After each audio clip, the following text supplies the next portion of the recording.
I'm VJ Hamilton and welcome to the Autoimmune Reset, the place for you to learn how to thrive with autoimmune disease and feel empowered to take steps to transform your health to feel better than ever. You can start making changes today to improve your health. So with every episode, my mission is to share with you simple ways to up-level your diet and lifestyle with key learnings from my own journey reversing autoimmune disease and inspirational stories from those who have reset their autoimmune symptoms and are now thriving in life. I suffered from autoimmune disease for over 25 years and now I live symptom-free, and I wish the same for you as well. So thank you for being here and sharing this time with me. Now let's get started.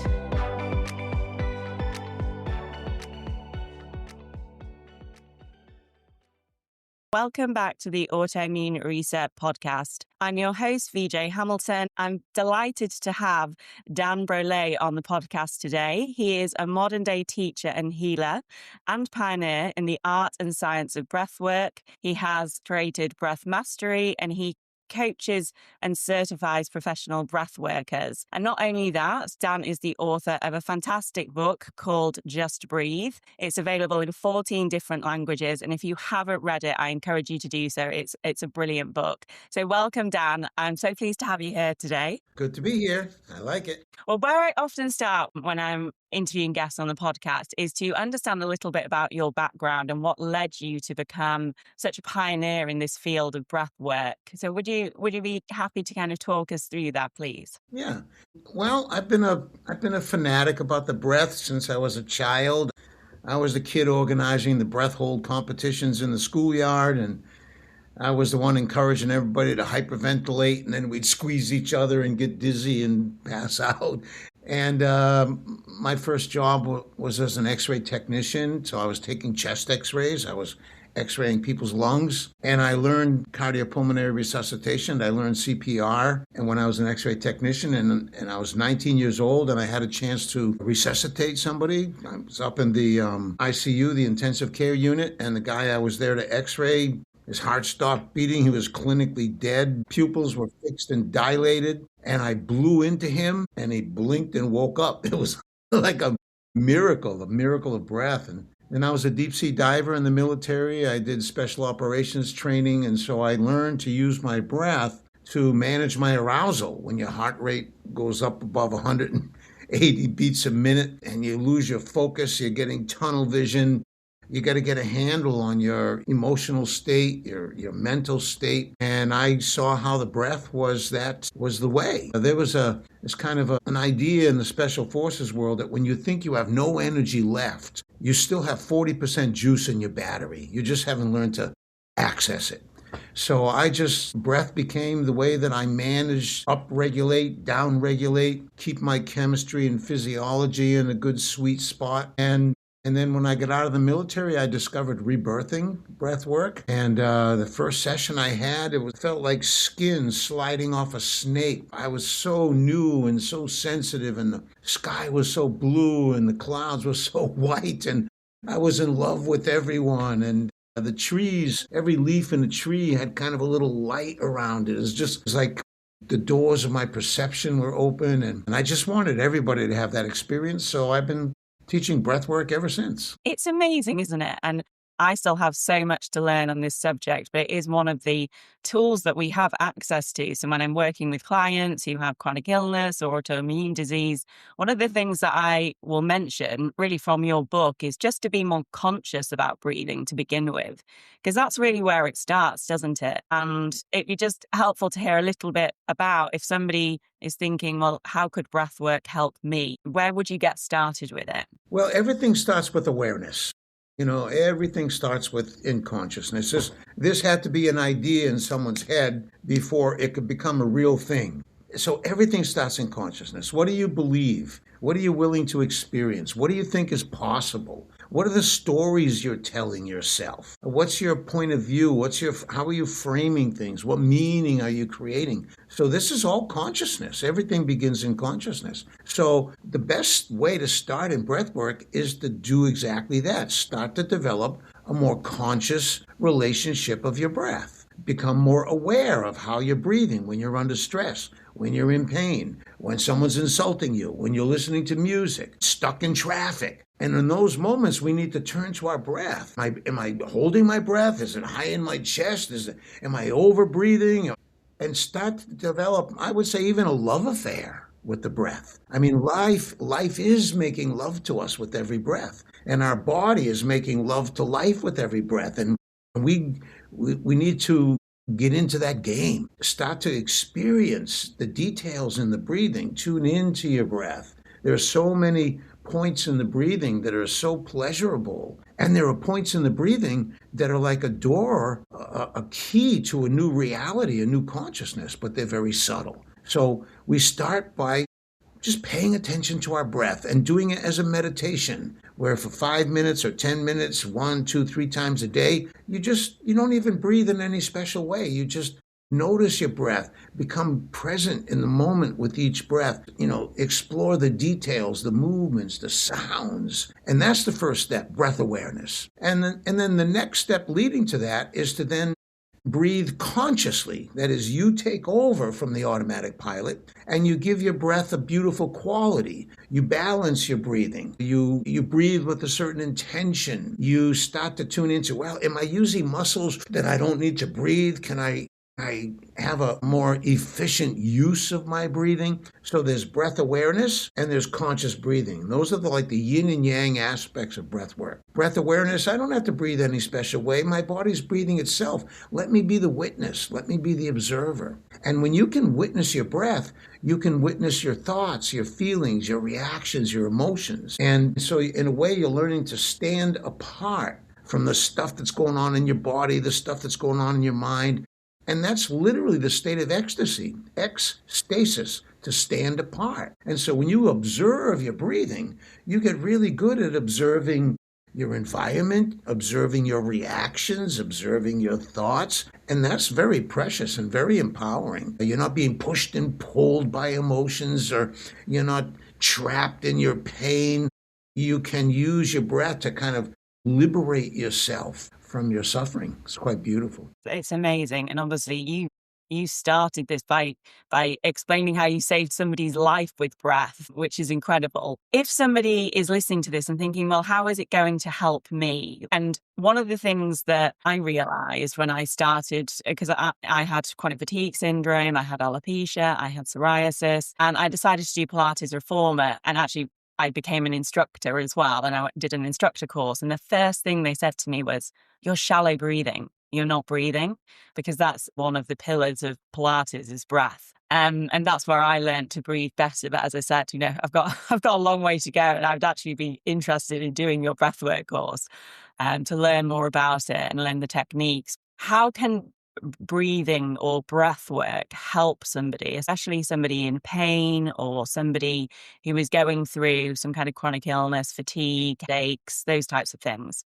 Well, people who work in high stakes life and death situations, they're trained to breathe. If you get dropped out of a helicopter into who knows what, and you're at the end of your rope and you don't know how to deal, you can't call your mother, you don't reach for your gun or your radio, you get a handle on your breath. And so, but everyone has their high stakes experiences, an uncomfortable conversation with your teenage child, a stressful event, an important event, a presentation coming up.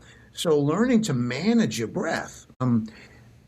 Pain for me is a notch up from tension. So if you don't catch pain when it's still at the level of tension, it's going to develop into pain. And have you ever seen anyone who was in real serious pain breathe like this? No, because when you're in pain,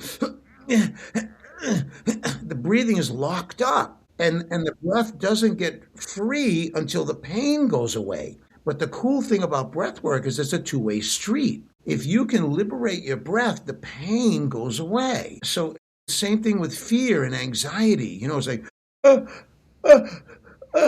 it's like the panic traps, the breath gets stuck, and not until the fear goes away, we can breathe again.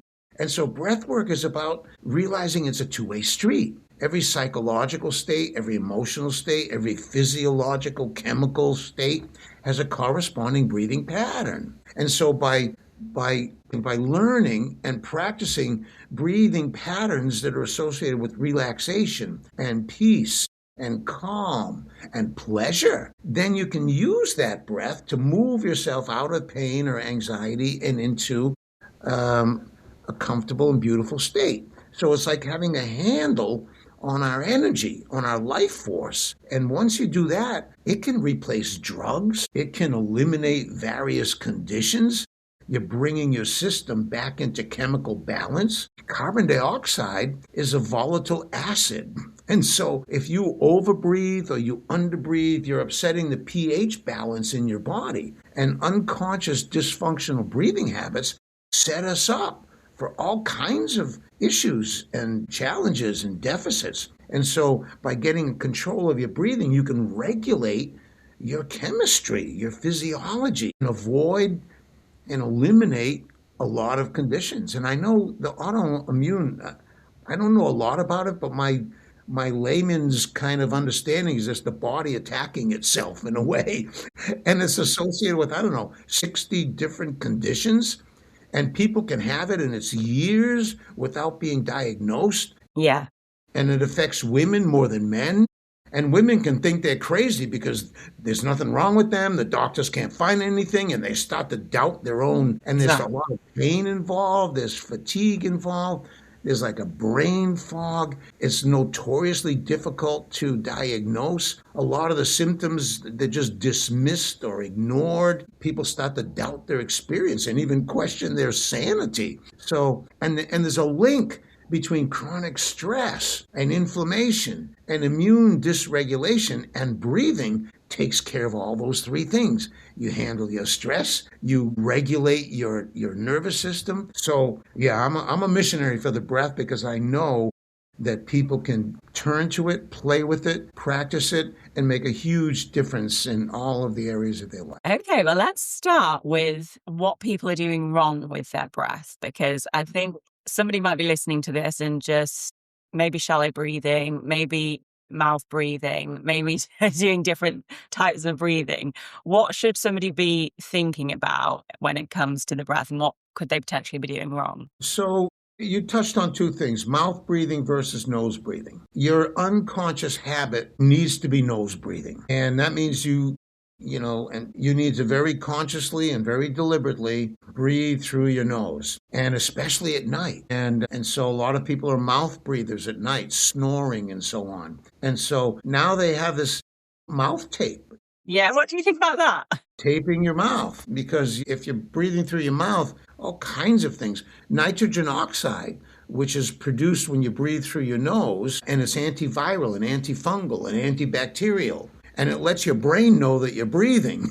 So if you have a habit of being a mouth breather, it's actually going to cause a lot of issues and then exacerbate existing issues and give you certain tendencies towards anxiety and so on. And so make nose breathing your habit, your unconscious habit. That doesn't mean we don't breathe through our mouth. I have to breathe through my mouth to talk, to laugh, to sing, to cry, right? And so it's not that mouth breathing is bad. It's just if it's the unconscious habit, it's working against you. And the other is diaphragmatic breathing, not this high, panicky, anxiety type breathing. The breath needs to settle and be, down in the belly. So diaphragmatic breathing, nose breathing, and disengaging accessory muscles. Many people use shoulder muscles to breathe, neck muscles. So one of the tests that I have people do is you squeeze the back of your neck, squeeze these muscles on your shoulders, and then breathe deep and fast. And if anything is happening in those muscles, you need to change that. So don't use neck muscles or not breathing muscles. Shoulder muscles are not breathing muscles.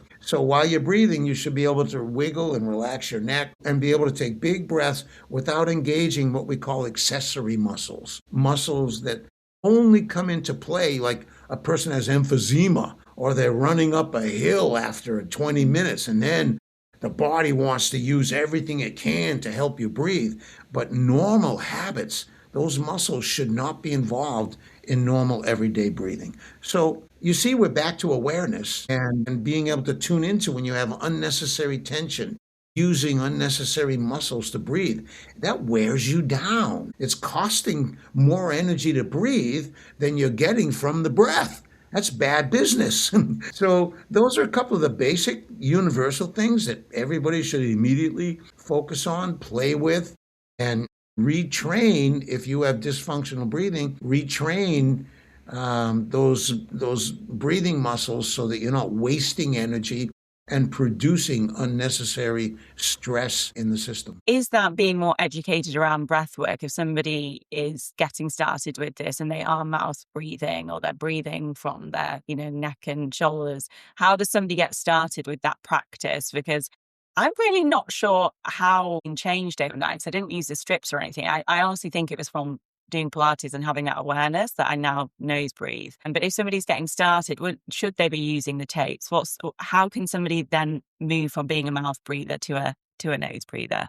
Well, Patrick McEwen developed this thing called BOLT test, body oxygen level test. And so what you do is you just take in a normal breath in, normal breath out, and then pinch your nose, seal your lips, and see how long you can comfortably hold your breath. Maybe it's 5 seconds, maybe it's 10 seconds, maybe it's 15 seconds. So that's your BOLT score, right? And sitting at rest, relaxed and at rest, you need to train yourself to have a comfortable pause of at least 30 seconds. And if you want to be in really good health, then you need to train yourself to tolerate 45 seconds of a pause after the exhale. Now, it has to be a comfortable pause because we can make ourselves hold our breath, fight it. But the way that you test it is you take a normal breath in, a normal breath out, and then when you feel the urge to breathe, you just resume normal breathing. If you have to take a recovery breath, it takes you a few breaths to catch up, it means you didn't find your comfortable pause. You slipped into a controlled pause. So you back off a little bit, take 5 seconds, 2 seconds, whatever, off until you can do that comfortable pause after the exhale. And then when you resume breathing, you simply resume normal breathing. And then on a daily basis, you practice several times a day and you gradually increase that comfortable pause. And maybe it's just 1 or 2 seconds every day or two that you add. So it's a gradual. So over a period of 2 or 3 weeks, now you're up to a 30-second pause, and now you've reset your system and your CO2 levels. See, carbon dioxide is a vasodilator. And so if you can only go a few seconds and you're short of breath, you're blowing off too much carbon dioxide, and you need to get comfortable with a higher level of carbon dioxide. And when your carbon dioxide level goes up, it dilates all the microvessels, lead to the brain. It brings nutrients to the brain. Bronchial vessels. When someone has asthma, for example, and they use that inhaler, that's a powerful steroid. And what it does is it dilates the bronchial vessels. Well, carbon dioxide will do that if you can train yourself to get comfortable with a higher level of CO2. Reset your CO2 level through gentle, gradual training, adding 1 or 2 seconds to your comfortable pause every day or two over a period of a couple of weeks. And it's almost miraculous. People are just amazed and stunned that the headaches go away. Panic attacks stop happening. All kinds of things result. Okay, that's a really great practical tip that somebody can go and just start doing today when they've listened to this. I think you're the only person that I can interview, and if I was to yawn, you wouldn't be offended because you haven't about yawning, don't you? And actually, when I read your book and when I listened to your book as well, I just feel like probably yawning now. The minute I talk about it, I want to do it, but I love a good yawn. So why is yawning so beneficial for us? Yeah, no, yawning is yoga.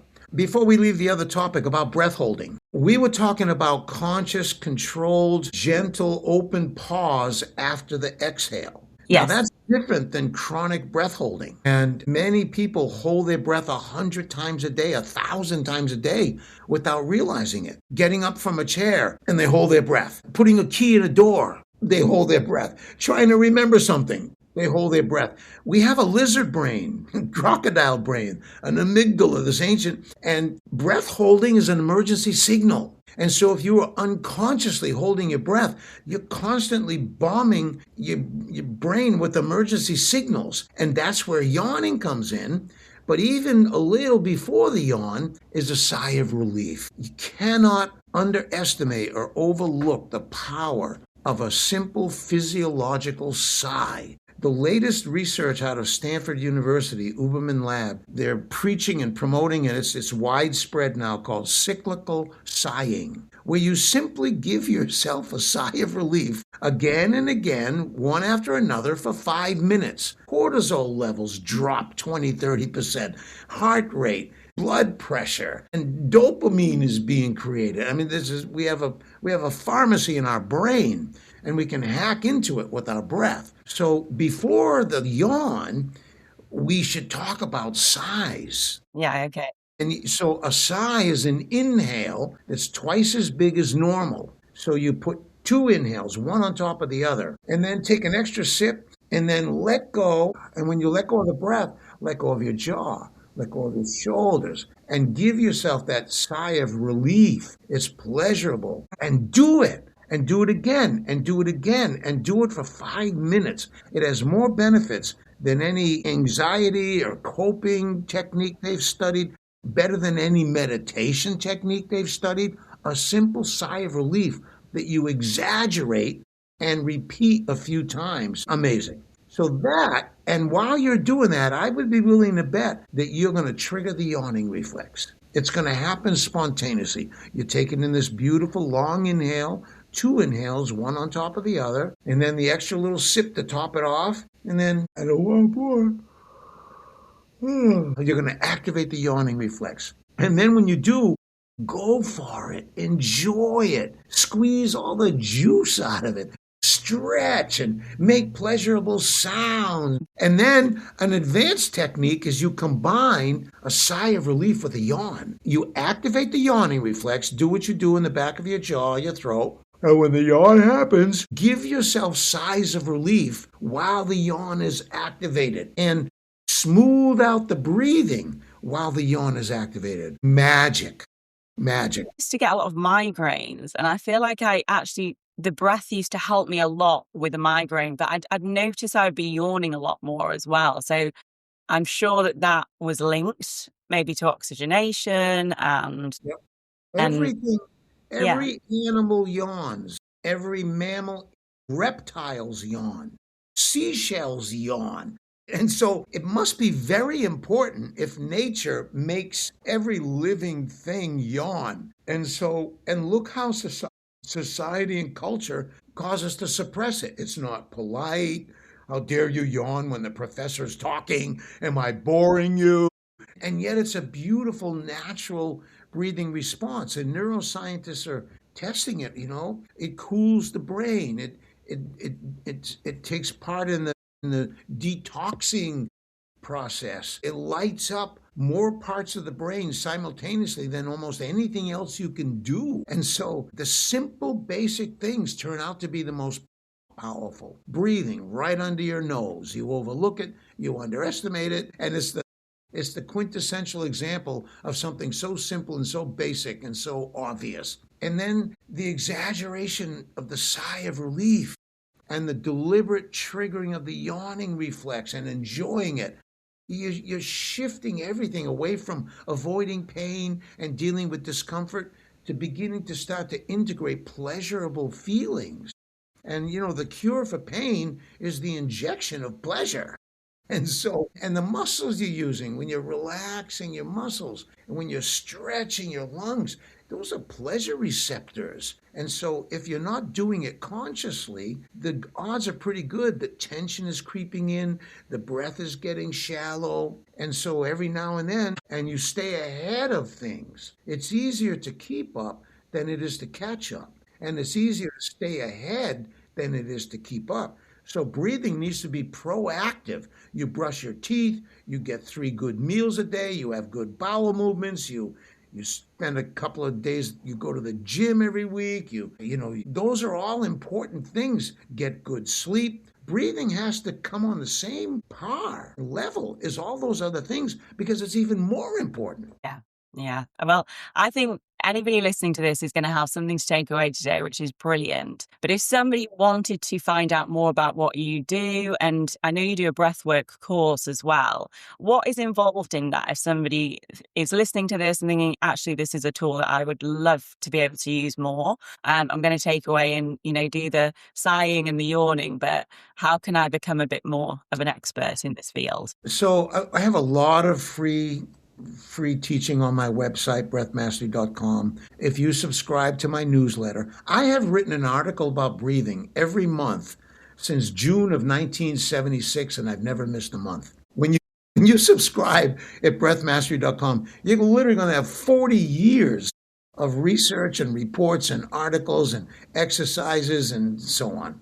So breathmastery.com is a good place. And there you'll also see an offer for Mastering the Breath. It's my basic course. It used to be my practitioner program, my 30-day advanced training. And now we've put it into a single course called Mastering the Breath. And that will give you so many specific breathing techniques for your particular issues. It'll give you a lot of ideas and ways to play with your breath to enhance your comfort in life and deal with stress and anxiety and depression and pain and chronic fatigue and chronic pain. There are exercises in there for all those things and for everyone. So the Mastering the Breath course and the free subscription to my newsletter. I send out a weekly newsletter with a particular breathing exercise. Every week we focus on a different one. So subscribe to breathmastery.com and maybe take the leap and just sign up for the Mastering the Breath course and you'll be on your way. Yeah. And you have a brilliant Instagram account as well, which you're sharing lots of tips over there as well. So definitely sign up for that newsletter, get those tips coming into your email. And it's just been such a great conversation. I've loved your book. It's brilliant to finally meet you and to have this interview. So I hope everybody listening today is inspired to do more, use the tool that we all have, which is our breath. So thanks again, Dan, for being here. Any last words for anybody who is listening today? Yeah, every breath can be a prayer. If you have a heartfelt intention, I want to be free, I want more peace, I want more calm, then with every breath, you attach a word, a phrase, an affirmation. I am peaceful, I am calm. So make every breath a prayer and realize and accept and acknowledge that every breath is a blessing. We need to be grateful. The fact that we can feel anything, even feel pain, is a miracle. So becoming grateful for every breath. And the fact that we're alive, the fact that we can feel. Gratitude is a high-frequency emotion, and diseases and illness can't coexist in a field, a frequency of gratitude. And relaxation is the key. A lot of the problems we're trying to solve, if we can just relax, they just go away by themselves. And so it's like remembering to relax when it's the last thing you would think to do, and practice relaxing in those moments when it's really difficult, and learn to use your breath to do that. Brilliant last words. Thank you so much, Dan. And if you have any questions about today's episode, feel free to pop over to my Instagram account, which is at the Autoimmunity Nutritionist. And we will see you next week. Thanks so much. Thank you very much for joining me today on the Autoimmune Reset. I really hope you enjoyed the discussion, and be sure to subscribe to the podcast so that you never miss an episode. And if you liked it, I would hugely appreciate a review on iTunes, as it helps me understand what you like about the podcast and to help share the information with more people. I'm excited to speak to you next time. And remember, you have the power to take the reins on your health. So keep the faith and celebrate the small wins. Until next time.